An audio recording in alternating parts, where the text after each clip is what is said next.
Let's look in Exodus chapter 32 tonight. We come to a point in which chapter 24, we had in our last study, our God had accommodated Israel to a degree that was really phenomenal. He had, of course, starting back in Genesis 12, he had made a promise to Abraham, the patriarch, and he had kept that promise over a period of some 400 years. He had promised to give him children like the stars of the sky, like the sand of the seashore, and to give them the land, the promised land in which he was a stranger. Promised that through his descendants, God would bless all the families of the earth. And that laid out, actually, there in the book of Genesis, the whole plan of the Bible that we study and that we read.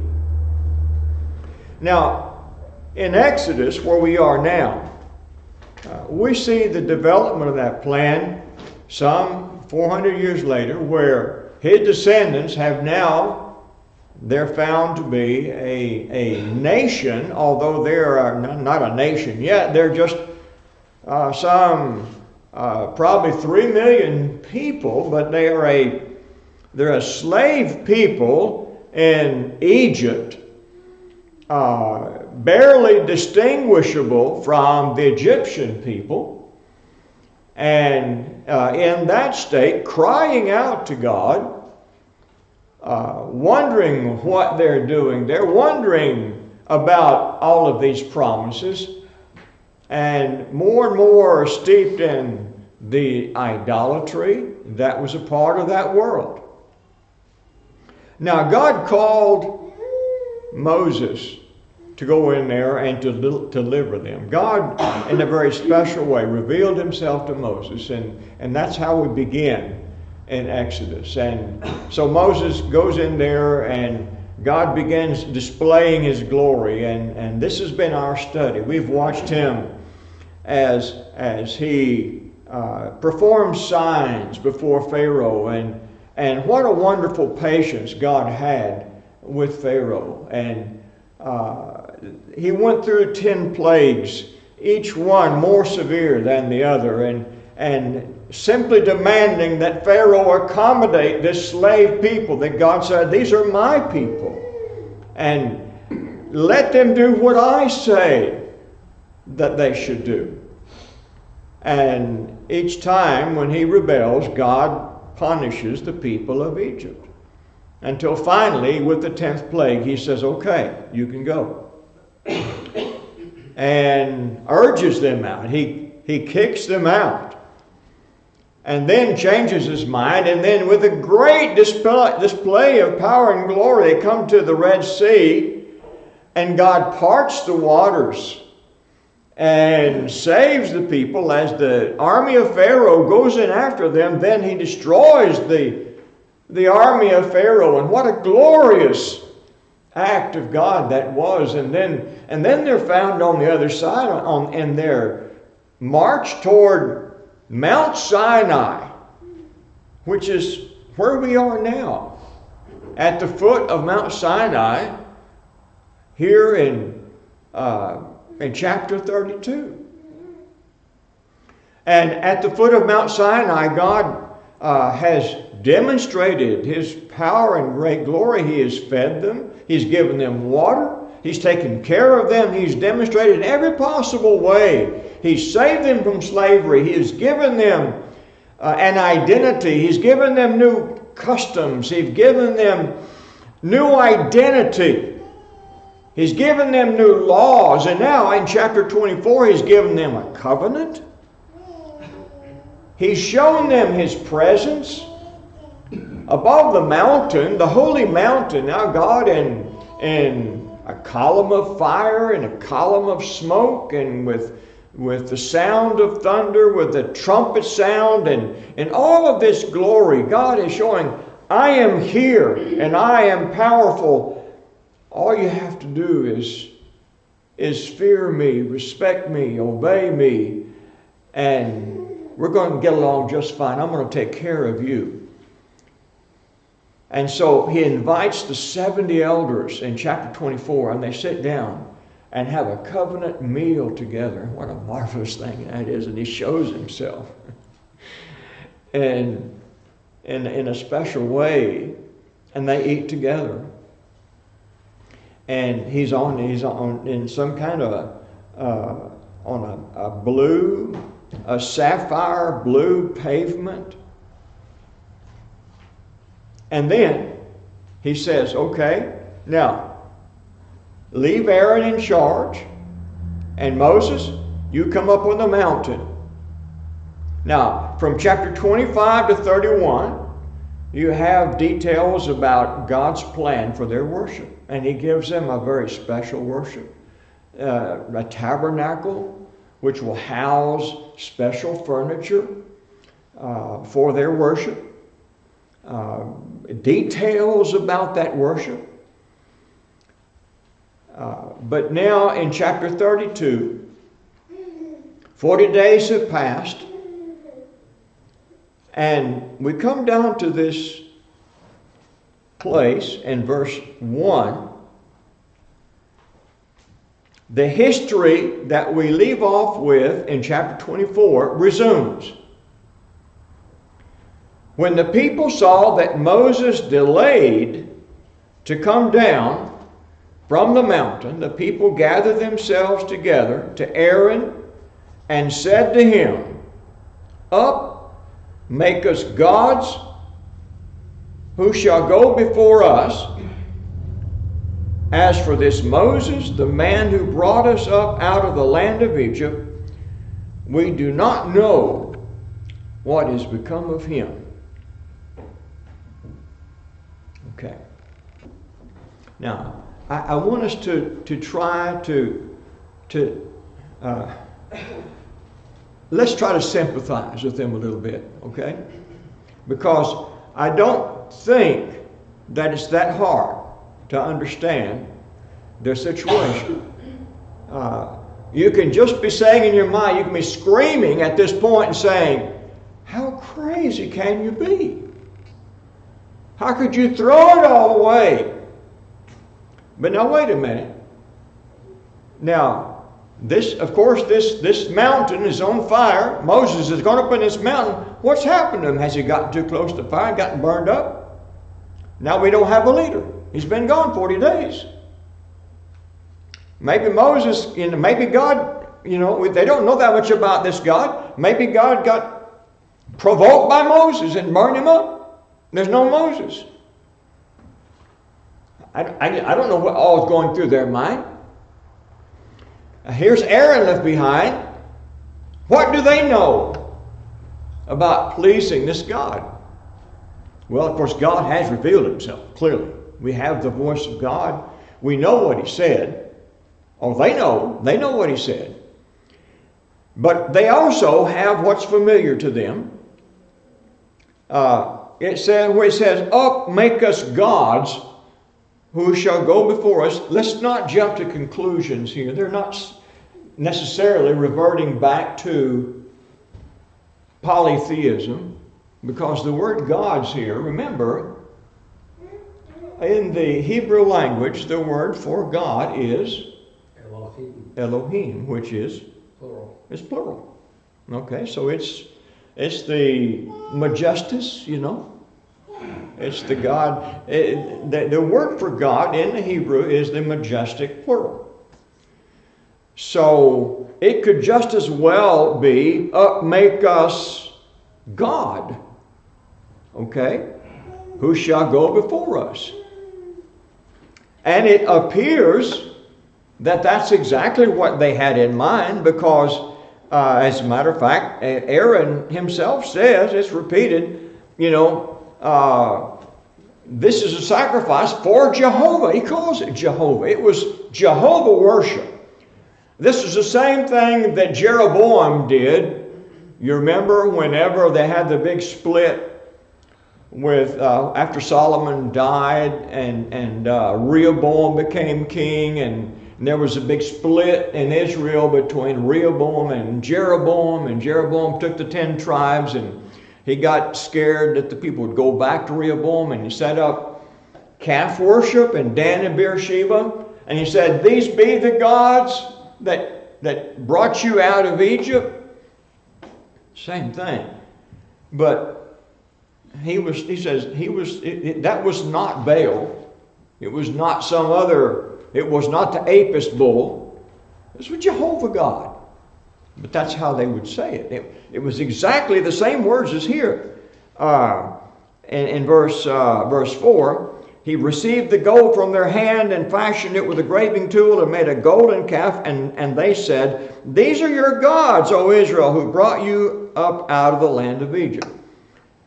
Are they talking about Egyptian gods, or are they talking about Jehovah God?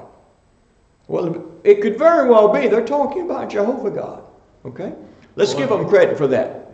I think even, to me, it feels pretty sure they're talking about the God who brought them out of Egypt, who defeated the Egyptian gods. I think that's pretty obvious. And it was because throughout the 10 plagues, what was it? It was Jehovah God versus all the gods of Egypt.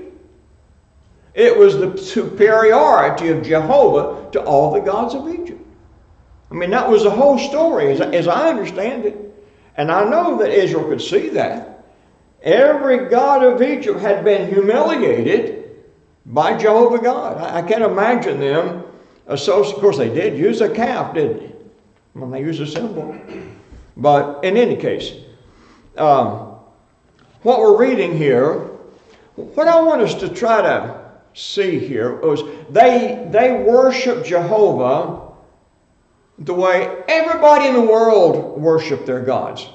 Okay? I'd like us to try to identify that, because we have popular worship today. And we struggle with getting our neighbors and our friends to understand the idea of going back to the Bible pattern. And so often, even among our brethren, we have this question, well, what can it hurt to accommodate the way they feel about, these little changes here and there? This to them might have seemed like a small change to accommodate the feelings of everybody. Everybody feels like that this is the way to seek Jehovah. Of course, we know that Jehovah had said, "Make no image before me." Verse 2, we're reading, "So Aaron said to them, take off the rings of gold that are in the ears of your wives, your sons, and your daughters, and bring them to me." Now, I was reading Kyle and Dalage. I guess it's Kyle I'm reading in my commentary, and he suggests that maybe Aaron was trying to use a little psychology here to kind of slow him down. And he's saying, okay, you want a golden calf, it's going to cost you your wife's jewelry. Okay? Think about that. You think your wife's going to give you her earrings for this guy? You think maybe he's thinking, no way. And that maybe he miscalculated. You going to take the jewelry away from your daughter and your son? You going to do that? I don't know. Maybe not. I don't know. But it does seem a little bit strange that he would say it in that way. Take the rings of gold that are on the ears of your wives, your sons, and your daughters, and bring them to me. So all the people took off the rings of gold that were in their ears and brought them there. So they did. That didn't help him at all, did it? In any case, Aaron was not showing any strength or any leadership, any any strength of conviction. What did Aaron not say? We just got these 10 commandments and it says not to make an image. Don't you people remember what God said from the mountain? He could have said that, right? Would have been really interesting to see what they would have done if he had tried to send some. Right. He could have been like Moses and said, "No way! God said, you shall have no other gods before me. You shall make no graven image before me. It shall not be done." It might have worked. I don't know. We'll never know, will we? In verse 21, Moses said, "What did these people do to you? Then you brought such a great sin upon them." Whose job was it to stop the people? It was Aaron's job. Let's see. He says, "So all the people took the rings and brought to Aaron, and he received the gold from their hand and fashioned it with a graving tool and made a golden calf." There's a lot of discussion about what this graving tool was, because there's two possibilities here, and the debate is, was this a molten golden, solid gold little calf, or was this a wooden calf that was overlaid with gold? Okay? One would require a lot more work and craftsmanship than the other would, wouldn't it? Okay?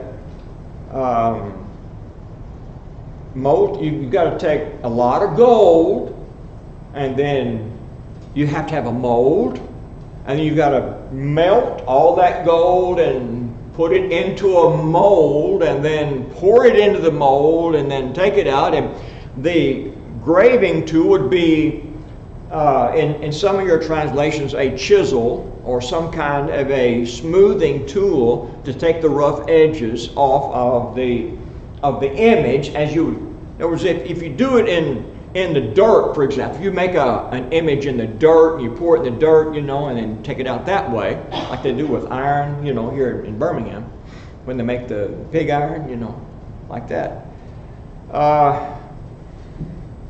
But the evidence here is not that. I realize that the footnote, or the translation here, seems to indicate a footnote is that it was cast metal, it says down here in the ESV. The word is maseka. But look in Deuteronomy 9 and 21. And I'm going by Kyle. Deuteronomy 9 and 21 points out that when Moses, when he was destroying this thing, he took the sinful thing, the calf that you had made, he burned it with fire and crushed it, grinding it very small until it was as fine as dust. He burned it with fire. Can you burn gold with fire? Just melts it. Continues to refine it. No, it just melts. You burn wood with fire. And that would seem to indicate that he burned the wooden part of the image with fire into coal or charcoal in it, and the golden part of it then he crushed into powder, and then the powder he dispersed into the water and made the people drink the water. In any case, they said, "These are your gods, O Israel, who brought you up out of the land of Egypt." When Aaron saw this, he built an altar before it, okay? And Aaron made proclamation and said, "Tomorrow shall be a feast to the Lord." And they rose up early the next day and offered burnt offerings and brought peace offerings. Now, does that not sound like the regular worship to Jehovah? Isn't that what they did before? They had burnt offerings, they had peace offerings, they had an altar, they had everything just like regular Jehovah worship. And the people sat down to eat and drink, rose up to play. Well, the eat and drink part sounds pretty familiar. The play part, that could have been a religious dance. You had that with David, when they brought the ark to the temple. That doesn't have to be an idolatrous or licentious dance. Nothing there implies licentiousness at this point. The singing and the dancing could be just simply the religious. What we have here may have been something that could have been, in their own mind, something fairly innocent. But it wasn't, was it? Why wasn't it? Specifically not what he had asked for. Because it was exactly in violation of their covenant. God had condescended, had come down from heaven. They'd sat down together in a covenant meal. They had agreed with God that they were not going to do this. And then in 40 days, they turned around and did it. In verse 7, the Lord said to Moses, "Go down, for your people, whom you brought up out of the land of Egypt, have corrupted themselves.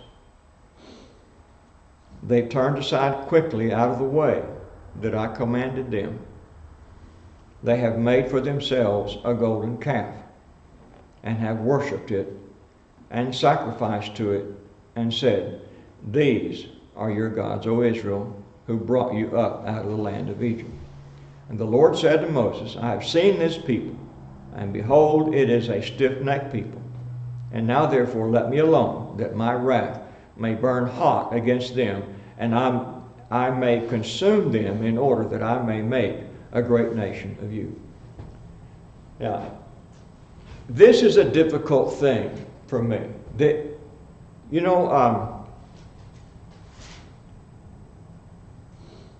I understand it as I read it. It's a frightening thing to me, and it's an upsetting thing to me. The rest of this chapter is a very upsetting thing to me. I understand it. It's a frightening thing to me because I see that in our own times we have a very casual attitude about serving God. We have a very casual attitude. We have this attitude kind of like they did. What difference does it make? Why would God care whether we had a statue there or not? We love Him. We're worshiping Him. Listen to us sing to look at what we're doing. We're offering sacrifices to Him. We're trying to show the Lord how much we want Him to be near us. We're emotional. We love our Jehovah God. We love Him. They were not seeking some other gods. They just were not seeking Him in His way.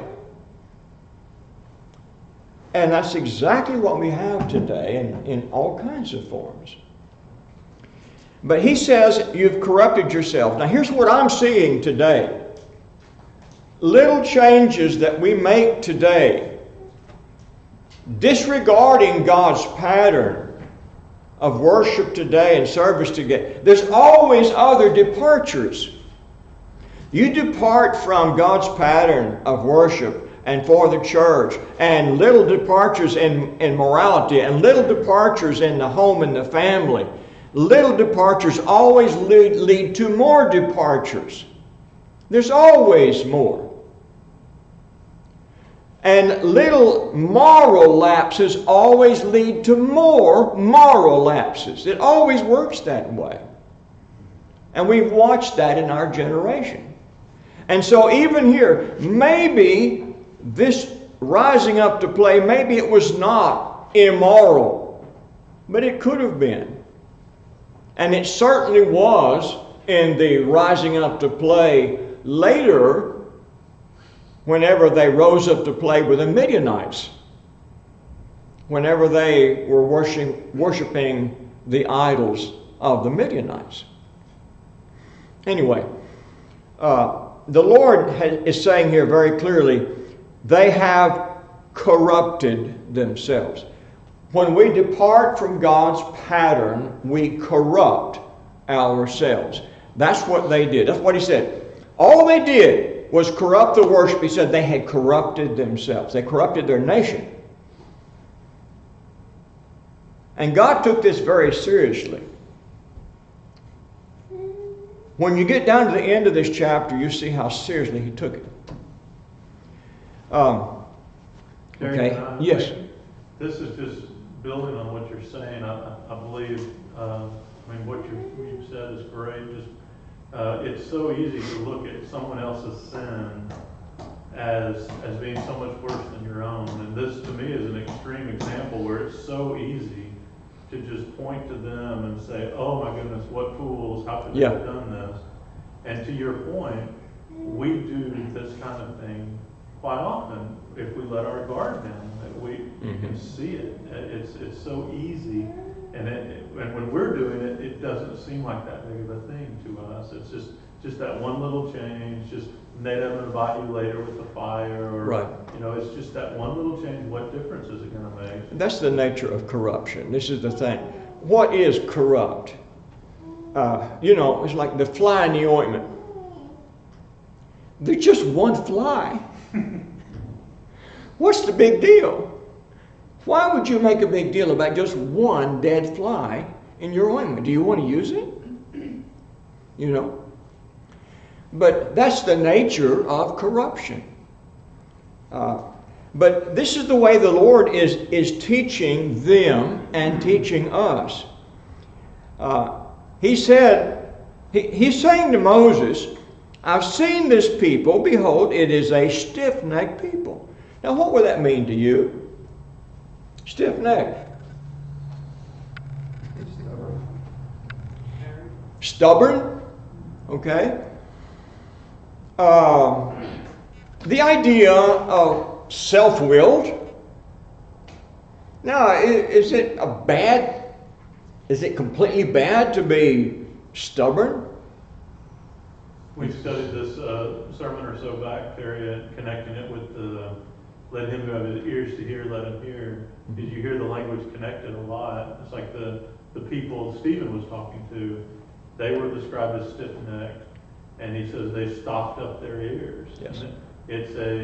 You're refusing to look around, you're refusing to pay attention, you're refusing to listen.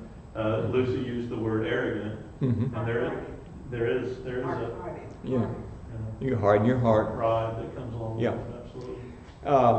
Stiff-necked, here again is the idea when the Lord is saying, I want you to do this, and they're doing this. Which means what? I don't want to do it.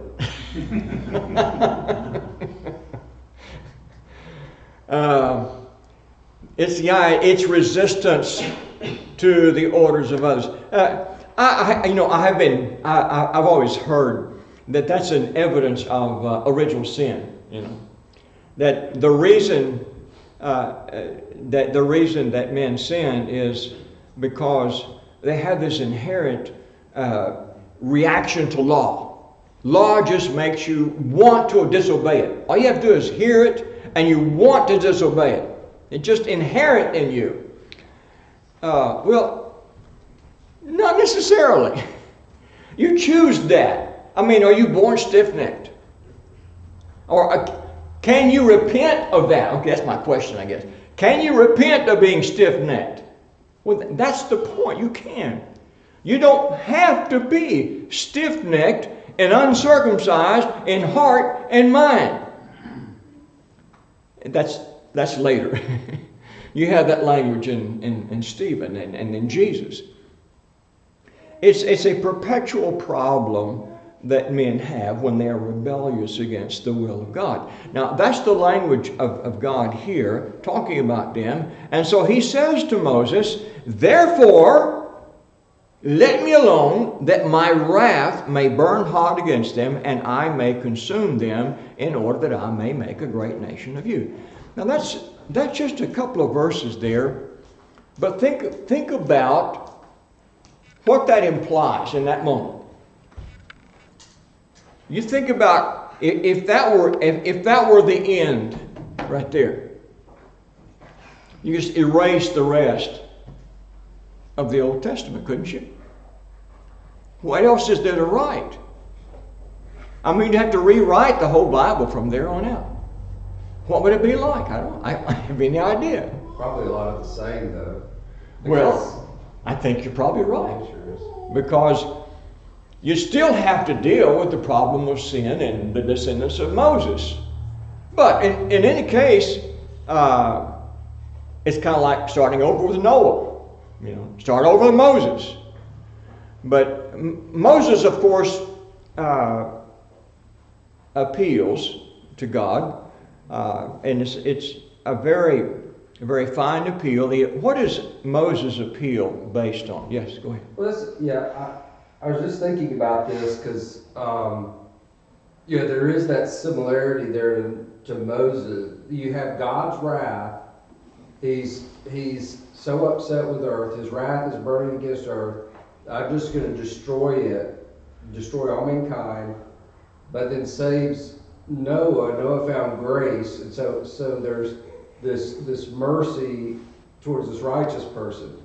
You go to Sodom and Gomorrah, God's wrath is burning against him, but he allows an intercessor to plead on behalf of the people, and the basis is on their righteousness. If you can find 10 righteous people, I'll spare it. Right. And here, his wrath is burning against him. He allows an intercessor again, but this time, of course, get into it, it's not on them being righteous, it's the appeal to God's nature. It is. And so you see kind of a progression Right. of how God is showing us how he deals. Well, one of the things I really appreciate about this is it's one of those places where if we're ever going to understand the seriousness of sin, we've got to understand the depth of the wrath of God, that he's willing to say, because as you were talking about the implications, it took 400 years, because you have to have marriage and families and people having kids and so on and so on to get the law of numbers to where you have a nation again. Right. So he's saying, look, we'll start it again, and it's going to be hundreds of years before we're back to this nation point. And for God to display that wrath, it just shows how serious he is about sin. And when we fail to appreciate God's wrath, I think we fail to appreciate how serious sin is. That's exactly right. And that's how seriously we need to take this right here. And that's his point right here. And it's a good point about Moses' intercession here. I'd like us to look at it right quick. He appeals to God's promises, actually. And our prayers to God as well, we're urged to pray to God, appealing to what God wants. What does God want? Well, God made these promises to Abraham. He says, why does your wrath burn hot against your people, whom you have brought out of the land of Egypt? Number one, you brought them out of the land of Egypt with great power and a mighty hand. And number two, why should the Egyptians say, with evil intent, he did bring us out to kill them? Why? This would be an embarrassment to the name of Jehovah God. And then he said, he appeals to God. He says, turn your burning anger and relent from this disaster against your people. Remember Abraham, Isaac, and Israel, your servants, to whom you swore by yourself and said to them, I will multiply your offspring as the stars of heaven, and all this land that I promised I will give to your offspring, and they shall inherit it. So he appealed to God's promises. He appealed to God's name, his purposes. The New Testament is the same way. God has given us promises. We know his purposes. 1 Timothy 2, we're told to pray for peace, because that's what God wants. He wants all men to hear the gospel. And we're told, we're given reasons to pray for different things. And so we should keep that in mind. we can be effective in prayer if we remember what God wants us to be praying for. And the Lord relented. It was it was not because there were so many righteous here. There were none. Okay? That's clear. Now, verse 15. Moses turned and went down from the mountain with 2 tablets and a testimony in his hand, tablets that were written on both sides, on the front and on the back. They were written. The tablets were the work of God. The writing was the writing of God engraved in the tablets. How many words do you think there were on those tablets? Wild guess. Is that a trick question? 10 words? Question. There were 10. Well, it was in Hebrew. Unless you knew Hebrew, you wouldn't know. 172 words. Okay. That was 172 words. 2 tablets. Okay. How big were the tablets? Moses could carry them. He had to carry them, didn't he? So it had to be small enough letters to go on 2 tablets, front and back. Okay. 172 characters. And also, we know they're curved on the top. yeah. That's what we always see. Yeah. And it had to fit where? In the Ark of the Covenant. In the Ark of the Covenant. So, and we know how big the Ark of the Covenant was. We have the dimensions for that. So it couldn't have been more than 1.5 cubits by 1 cubit. So we know right about what size it was. So, give you an idea of what we're dealing with here. That's what Moses is carrying down, down from the mountain. And there's 2 tablets, okay? So they wasn't, it was this. They were like this. What is a cubit would be? Okay. So, and they could have been big enough. It might have been, stone is heavy. So he's got to carry it, But Moses might have been a pretty stout man. I don't know. I think he was a pretty strong man, probably. But in any case, when he threw them down, they broke, so they were not real thick. If they were, several feet, if they were several inches thick, you wouldn't have been able to carry them, and they wouldn't have broken anyway if you dropped them. But so anyway, they're probably thin, and but the idea of stone, you think about it. If God wrote them in stone, what would that imply? Something permanent. Okay? Not written by man. Written by God. And anyway, when Joshua heard the noise of the people, as they shouted, he said to Moses, "There is a noise of war in the camp," but he said, "It is not the sound of shouting of victory, or the sound of the cry of defeat, but the sound of singing that I hear." And as soon as he came near the camp and saw the calf and the dancing, Moses' anger burned hot, and he threw the tablets out of his hands, and he broke them at the foot of the mountain. He took the calf that they had made and burned it with fire and ground it to powder and scattered it on the water and made the people of Israel drink it. Okay. Let me get through this right quick because I wanted to have next week to do chapter 33. Moses said to Aaron, "What did this people do to you that you have brought such a great sin upon them?" And Aaron said, "Let not the anger of my Lord burn hot. You know the people, that they are set on evil. For they said to me, 'Make us gods who should go before us.' As for this Moses, the man who brought us up out of the land of Egypt, we do not know what has become of him. So I said to them, 'Let any who have gold take it off.' So they gave it to me, and I threw it in the fire, and out came this calf." When you find out Aaron was 11 years old. Oh, man. Isn't that wonderful? What's your opinion of Aaron? Not very. He really owned up, didn't he? He really owned up, didn't he? Well. When Moses saw that the people had broken loose,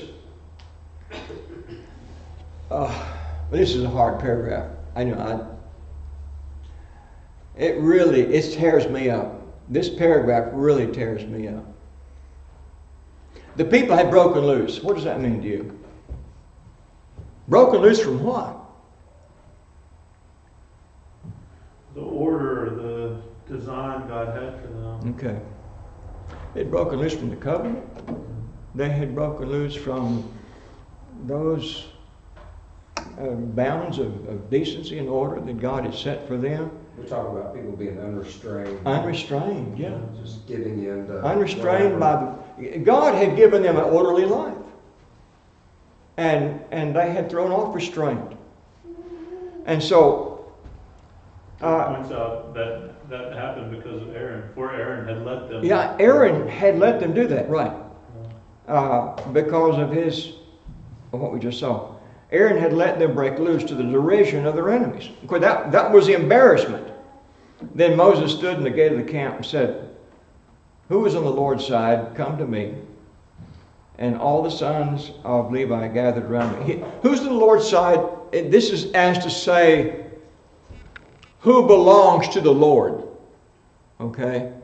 Who was chosen by the Lord? Remember back, firstborn? Who took the place of the firstborn? It was the Levites, okay? He was as much as saying, who has been chosen to take the place of the firstborn? Who were the chosen ones? Of course, in any case, they were the ones who stepped forward. They accepted the responsibility. Were the Levites, were they not guilty? Did they not participate in the idolatry? I don't think we're told one way or the other. I think everybody's guilty as far as I can tell. I don't think there's anybody innocent here. Okay? Nothing here implies the Levites were innocent. I'm just saying, what we have here is that they are called upon to step forward, and they step forward. Okay? He said to them, "Thus says the Lord God of Israel, put your sword on your side, each of you, and go to and fro from the gate to gate throughout the camp. Each of you kills his brother and his companion and his neighbor." This is kind of like what has been practiced in armies in many different times in history, called decimate. Have you ever heard the word decimation? The idea of, I know you've probably heard something was decimated. What does that mean? Okay, every 10th person. Okay, like when there has been an insurrection in an army, and there has to be a discipline of the army, and the captain does not want to destroy his army, but he has to discipline the army because there has been a very serious point of disorder. He has 1 out of every 10 soldier step forward to be killed, and they are decimated. As a point of discipline for the whole army. It's a terrible thing. But it apparently is what happens here. The only thing better about this is that the idea is it is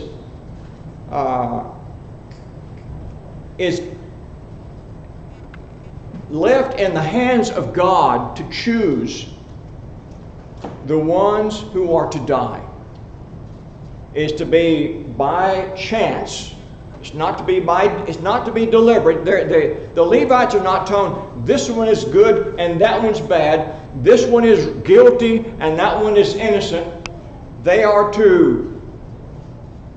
just to randomly slay members of the family. They're all family. It's one people. And this is by decree of Moses, which is by decree of God. The sons of Levi did according to the word of Moses, and what that means is that the people of Israel stood there and let them do it. Understand? They stood there and let the Levites, they stood there and let the Levites chop down 3,000 of their people.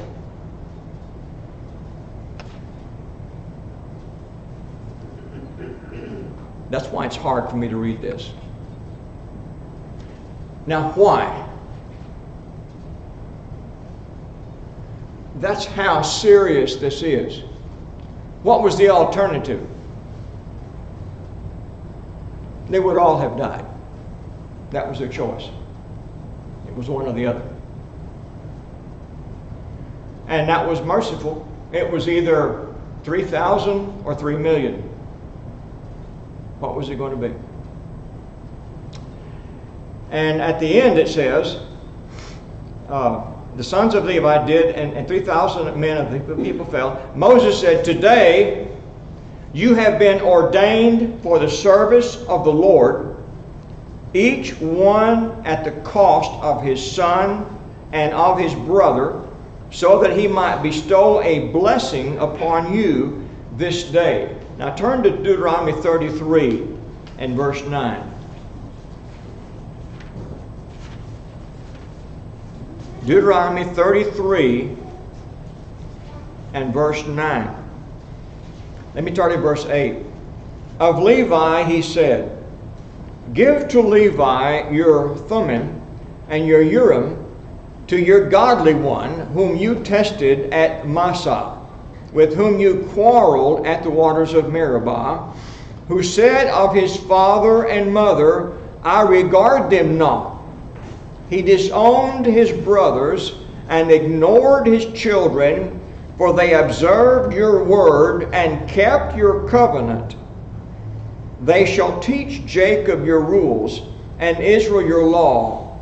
They shall put incense before you and whole burnt offerings on your altar. The idea here was that they were to teach and carry out God's will without respect of person. They were not to give preference to anyone in the family. It didn't matter. They were to do what's right no matter what mother, father, sister, brother said. What did Jesus say? If you don't love me more than your mother, your father, your sister, your brother, you are not worthy of me. And that's the same principle that you have in the teaching of Jesus. This is, of course, much more drastic in a physical way. But it's a way in which God is teaching them the seriousness of their violation of that law of making a graven image as Moses was up on that mountain. Verse 30, the next day Moses said to the people, you have sinned a great sin, and now I will go up to the Lord. Perhaps I can make atonement for your sin. So Moses returned to the Lord and said, alas, this people have sinned a great sin. They have made for themselves gods of gold. But now if you will forgive their sin, but if not, please blot me out of your book that you have written. But the Lord said to Moses, whoever has sinned against me, I will blot out of my book. But now go, lead the people to the place about which I have spoken to you. Behold, my angel shall go before you. Nevertheless, in the day when I will visit their sin upon them. Then the Lord sent a plague upon the people because they had made the calf, the one that Aaron made. There was a plague. On top of this, there was a plague.